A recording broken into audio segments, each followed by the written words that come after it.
Good morning, students. In today's class, I will continue with the play The Box and Cox by John Madison Morton. This is the explanation of the third part, and in today's class, we will do page number 70, 71, and 72. Okay, now let us start. In the last class, I stopped in that part where Mr. Cox was actually suspecting Mrs. Bouncer of using cubas and cherots and the smoke that he normally finds filled up in his room. And then Mrs. Bouncer told him that it was the man who lives in the attic who smokes and puffs down the smoke. So, from that part, we will start here. Open page number 70. Now, see Mrs. Bouncer. Why? Cox. Then I suppose the gentleman you are speaking of is the same individual that I invariably meet coming upstairs when I am going down and going downstairs when I am coming up.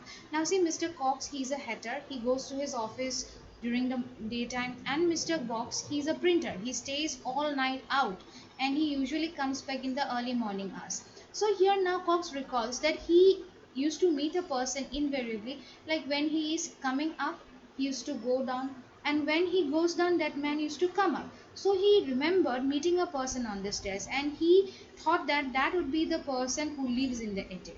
Now when he told this to Mrs. Bouncer positively replied that yes, that is the man. Now see Cox. Now what he will tell, that from the appearance of his outward man, I should unhesitatingly set him down as a gentleman connected with the printing interest. Now Mr. Cox tells Mrs. Bouncer that when I see his outward appearance, it seems that that man is interested or that man is connected with some sort of printing interest. So since he works in a printing press, maybe his clothes are tinted with some inks or colors. So from that actually Mr. Box, he guessed that that person Mr. Box might be interested with some printing business. Now Mrs. Bouncer, she replied, yes sir, and very respectable young gentleman he is. Now Mrs. Bouncer, she is trying to say that that man is a very respectable person. He is a very good man. Now Cox, well, good morning, Mrs. Bouncer, Mrs. B. You will be back at your usual time, I suppose, sir. Now, Mr. Cox is almost about to leave, and he is now about to go out of his room. At that time, Mrs. Bouncer asked him that at what time he will be back. So, she asked that he will be back at your usual time. Then Mr. Cox replied that yes, by 9 o'clock I'll be back. And now he is warning Mrs. Bouncer not to light the fire in future because he already suspected that Mr. Cox stuff is being used by her, as his coals, sugar, matches all are diminishing very fast. Now Mrs. Bouncer, she replied that okay, I won't do it, and Mr. Cox told that I will do it by my own when I come back. And now he even reminded her about the bolster which he was complaining about. So don't forget to change the bolster because at night I have to sleep there. Now as he was about to go out, he stopped. And then he again told Mrs. Bouncer that in my room I have bought half a penny of milk there. I have kept that milk to settle down to form cream, and if she disturbs it or if she uses it, that cream would not accumulate. So before going out, he was actually warning Mrs. Bouncer not to touch that milk. So he's almost about to move out now. Okay, now see here, exited left center. So Mr. Cox already left. Now Mrs. Bouncer, now she has to arrange that room because the other lodger is coming back. So now she will be very busy arranging all the stuff of Mr. Cox there and putting it in a different place so that the other lodger might not suspect that some other person was also living in that room. And Mrs. Bouncer, she is using here her cunning ideas of renting the same particular room to the two different lodgers unknowingly. Both the lodgers actually did not know about it. Now let us see. Mrs. Bouncer, he's gone at last. I declare I was all in a tremble for fear Mr. Box would come back in before Mr. Cox went out. Luckily they have never met yet, and what's more, they are not likely to do so. For Mr. Box is hard at work at a newspaper office all night and doesn't come home till the morning. And Mr. Cox is busy making hats all day long and doesn't come home till night. Now see, Mrs. Bouncer seems to be a very cunning lady here, because now see, definitely she is a very clever woman, because now thought of renting one particular room to two sets of lodgers, because, and she was very confident that these two lodgers would never meet, because Mr. Cox, who was a hatter, he will be out all the day making hats, and Mr. Box, who is a printer, who will be out all the night as he is involved in some sort of printing business. So one will be there during the day and the other will be there during the night, and that's why no one will know that this room is used by two persons. And now she is worried about, because Mr. Box is about to arrive and Mr. Cox was busy having conversation with Mrs. Bouncer, and she was actually trembling with fear. The situation might arise like both Mr. Cox and Mr. Box might meet each other. But now she became very busy arranging the room. Now see, I am getting double rent from my room, and neither of my lodgers is any wiser for it. It was a capital idea of mine. Now, she thinks that renting the same room to two different sets of lodgers is a capital idea, because out of one single room, she is earning double money out of it. So that is why she considers this as her capital idea, because earning double money out of one single room, and also the two sets of lodgers doesn't even know about it, that two different persons are living together in the same room. Now now see, it was her capital idea, that it was, but I haven't an instant to lose. First of all, let me put Mr. Cox things out of Mr. Box. Wait, she takes the three hats, Cox dressing gown, slippers, open door at the left, and puts them in and shuts the door and locks it. Now then, to put the key where Mr. Cox always finds it, puts the key on the ledge of the door. I really must beg Mr. Cox not to smoke so much. Now see, she got busy in that room arranging all the stuff of Mr. Cox. So now when we started this play, we saw the scene where we came to know about that room, that this room had two wardrobes, one in the left and the other in the right. So both these persons were using these two different sets of, wardrobes. So Mr. Cox things were kept in the left hand side and Mr. Box was in the right hand side. So as Mr. Cox left, she was arranging everything that was there scattered in that room and took it out, all his hats, his dressing gown, slippers, everything. She took it and put it in the left hand side of the corner before Mr. Box arrives. Now as she was ready, and now she put even the key of that door, left hand side door, in the ledger where Mr. Cox used to keep. Now, and she even thought that when Mr. Cox will come, I will definitely have to tell him not to smoke too much, because Mr. Cox is suspecting that someone is using his stuff, and even he is suspecting that someone is smoking in his room. So she thought that she will have to tell Mr. Box not to smoke so much. I was so dreadfully puzzled to know what to say when Mr. Cox spoke about it. Now then, to make the bed, and don't let me forget that what's the head of the bed for Mr. Cox becomes the foot of the bed for Mr. Box. People's taste do differ so. Now she thought that immediately I have to change some settings of the bed, because the head which was for Mr. Cox the is the foot of Mr. Box, and she will change the bolster, she will turn the bolster from the left hand side to the right hand side. So she tells that yeah, definitely people's taste differs, both are two different person, Mr. Cox and Mr. Box, so their taste differs. Now she goes behind the curtains and she was making the bed, and then she was using that bolster. Okay, now she tells that appears with a very thin bolster in her hand. The idea of Mr. Cox presuming to complain of such a bolster as this, she disappears again behind the curtains. She took the bolster in her hands and she thought that what is the reason behind complaining, this is almost fine. Again she took it back and went behind the curtains to make the bed. Now time that Mr. Box is about to arrive.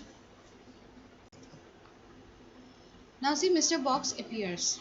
Mr. Box, without Foo, why don't you keep your own side of the staircase, sir?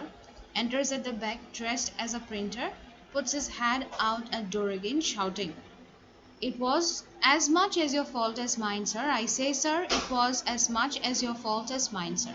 Now, here Mr. Box, as he was coming up the stairs, he met Mr. Cox in the middle of the stairs. So both of them were there in the staircase, and one was telling that why don't you use your side, and the other was also telling that why don't you use your way. So both of them, there was a little bit of argument between them, and Mrs. B, emerging from behind the curtains, said, "Lord, Mr. Box, what is the matter?" She heard that noise, both of them, they were having conversation, so she thought that maybe they were fighting. So she came out of that room and she asked, "Mr. Box, what is the matter?" Now Box, he's quite arrogant here, and he told Mrs. Bouncer that, "Mind your own business, Bouncer." Mrs. B, "Dear, dear Mr. Box, what a temper you are in, to be sure. I declare, I declare you are quite pale in the face." Now Mrs. Bouncer, he knew that Mr. Box is quite arrogant here and he's having such a temper. So she told him that you shouldn't be, and it seems that you're quite tired and your face is quite pale. Now, Box, what color would you have a man be which has been setting up long ladders for a daily paper all the night? Now, Mr. Box also he replied, "Now, what do you think that a man's face should have a color who works all night setting up ladders, for daily paper?" So long letters means, where you have to set certain figures, certain alphabets for making that paper, or for making sentences for the paper, to which will be print out at night and will come out in the morning. Now, Mrs. B, "But then you are all day to yourself." Now Mrs. Bouncer even tells that, okay, at night you are quite busy, but all day you have your own time. Now Box, looking significantly at Mrs. Bouncer, "So it seems far be it from me, Bouncer, to hurry your movements, but I think it right to acquaint you with my immediate intention of divesting myself of my garments and going to bed." Mrs. B, "Oh, Mr. Box."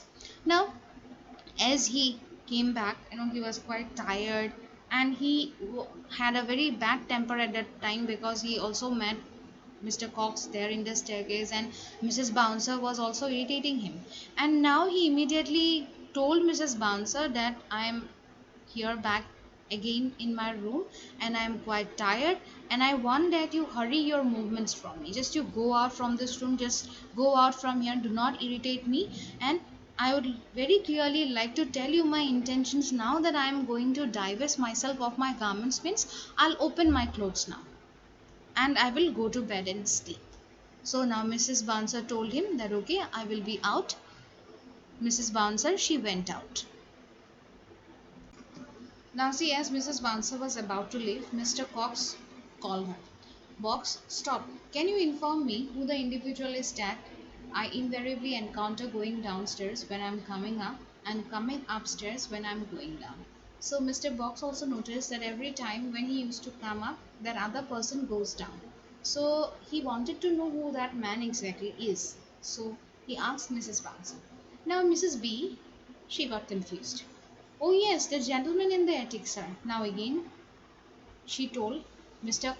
Box also the same thing, that this gentleman lives in the attic. So this was also told by her to Mr. Cox, and now she is also telling the same thing to Mr. Box here. So Box, "Oh, there is nothing particularly remarkable about him except his hats. I meet him in all sorts of hats, white hats and black hats, hats with broad brims and hats with narrow brims, hats with naps and hats without naps, in short. I have come to the conclusion that he must be invariably and professionally associated with the hatting interest." Mrs. B, "Yes, sir, and by the by, Mr. Box, he begged me to request of you as a particular favour that you would not smoke quite so much." Box, "Did he? Then you may tell the gentleman hatter, with my compliments, that if he objects to the effluvia of tobacco, he would better domesticate himself in some adjoining parish." Now Mr. Box, he tells, okay, this man who stays in the attic, there is nothing remarkable about him, but one thing I have noticed, that this man maybe is interested, or he is involved in some hatting business, because he wears different kinds of hats. Now the different kinds of hats which was worn by Mr. Fox is quite important here. Now he wears different sorts of hats, like hats which have some narrow beams, broad beams of different colors with naps, short or some has does not have. So Mr. Box was quite sure that this man is interested or he's involved in some sort of hunting business. Now as Mrs. Bouncer was about to leave, she wanted to tell Mr. Box about the smoking thing. So she came up and told him that Mr. Box, that I beg you not to smoke so much, because it was requested or it is told to me by Mr. Cox that the smoke quite so much and his room gets filled up with the smoke. So now when Mr. Box came to know about this thing, he got really very angry, and he told Mrs. Bouncer that did he really complain this to you? And if he finds difficult with the smoke of the tobacco, then he can better go away from this house and live somewhere in some adjoining parish. Adjoining parish means he can go and stay somewhere nearby in the neighborhood. If he has so much problem with the effluvia of tobacco. Effluvia of tobacco means the smell of tobacco. Now see Mrs. Bouncer. Oh, Mr. Cox, you surely wouldn't deprive me of a lodger pathetically. Now, see, Mr. Box is being quite rude here, and he doesn't even want to listen also what Mrs. B is actually telling about.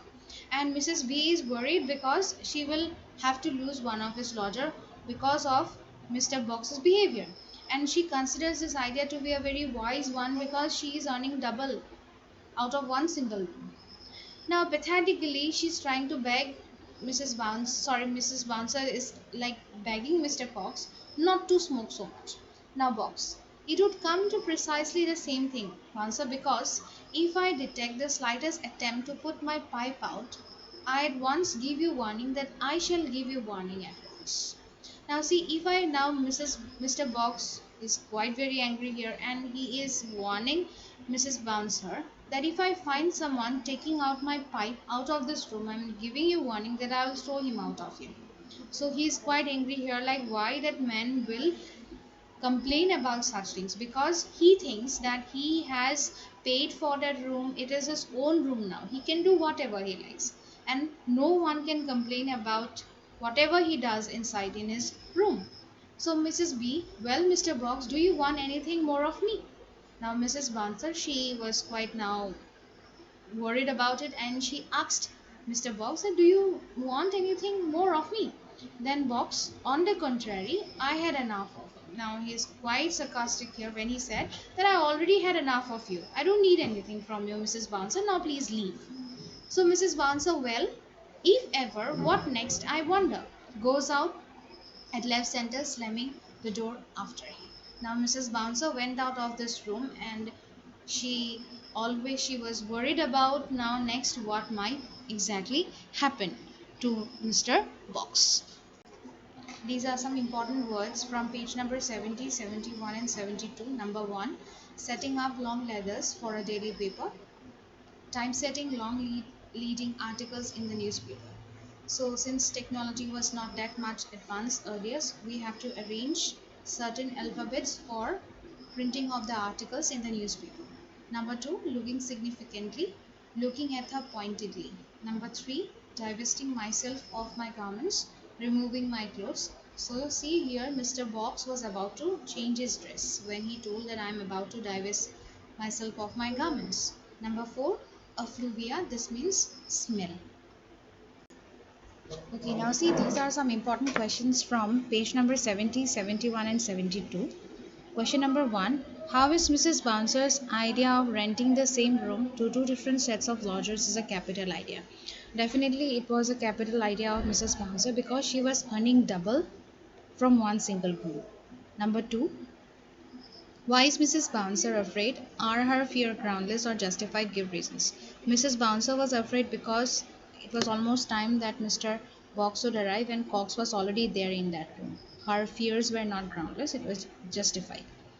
So number 3, as soon as Cox leaves the room, Mrs. Bouncer gets busy in the room. What does she do and why? So as Mr. Cox leaves the room, she was arranging the room as Mr. Box had left.